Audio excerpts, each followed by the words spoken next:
জয় বাবা শিব বাবা। বিজয়িনী চ্যানেলে আমি বর্ণালী আপনাদের সবাইকে স্বাগত জানাই। আমি এই পর্বে চাঁদনী মায়ের অনেক অলৌকিক ঘটনা আছে। এক দিন এক একটা অলৌকিক ঘটনার কথা আপনাদের সঙ্গে শেয়ার করে নেব, যেগুলো আমি আমার ঠাকুমার কাছ থেকে শিখেছি বা শুনেছি, এবং গ্রামে পরে এটা নিয়ে সবাই অনেকেই আলোচনা করেছেন। চাঁদনী মায়ের ভক্ত খালি শান্তিপুর না, সারা পৃথিবীতে ছড়িয়ে রয়েছে। আমার ঠাকুমা বলতেন যে সেখান দিয়ে গঙ্গা বয়ে যেত। চাঁদনী মা যিনি প্রতিষ্ঠা করেছিলেন সেই গোপীনাথ সর্বভৌম ছিলেন শ্রী চৈতন্যদেব মহাপ্রভুর গুরু।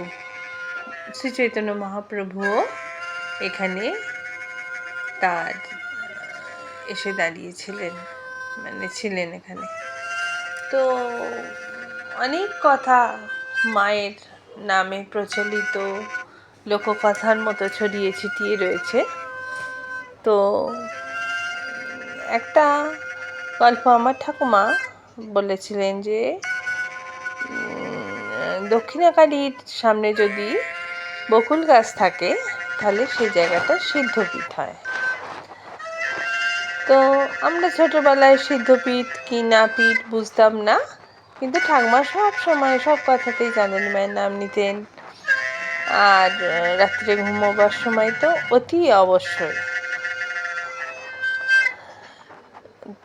একদিন অমাবস্যা ছিল, রাত্রে নিশুতি রাতে যখন ঝিঁঝি পোকাদের আওয়াজ হচ্ছে, তখন ঠাকুমা পাশে শুয়ে আছে, গল্পটা বলেছিলেন। গ্রামের এক দরিদ্র তাঁতি একদিন একটু রাত্রি করে বাড়ি আসছিল। তখন সেই গ্রামে আলো তো ছিল, কিন্তু লাইট পোস্ট চাঁদনী মন্দিরের ওখানে ছিল না।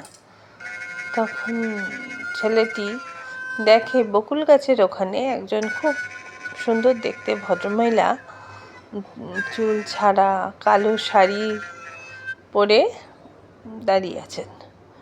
উনি বলছেন, আয় বাবা আয়, আমার কাছে আয়। তখন সে তো খুব ভয় পেয়ে গেল। ভয় পেয়ে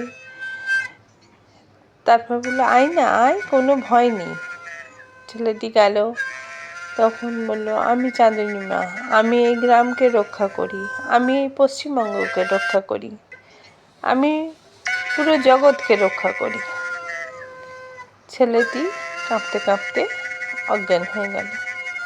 পরের দিন সকালবেলায় গ্রামের লোকেরা ভোরের আলো ফুটতেই দেখলো সুজয় সেখানে শুয়ে আছে বকুলতলার নিচে। সুজয়কে নিয়ে হসপিটালে গেল। তারপরে সুজয়ের জ্ঞান ফিরতেই সেই কথা সে সবাইকে বলল। বলার পরে কিছু লোক বিশ্বাস করলো, কিছু লোক বিশ্বাস করলো না। এইবার হঠাৎ করেই ওখানে এক গোডাউনে আগুন লেগে গেল।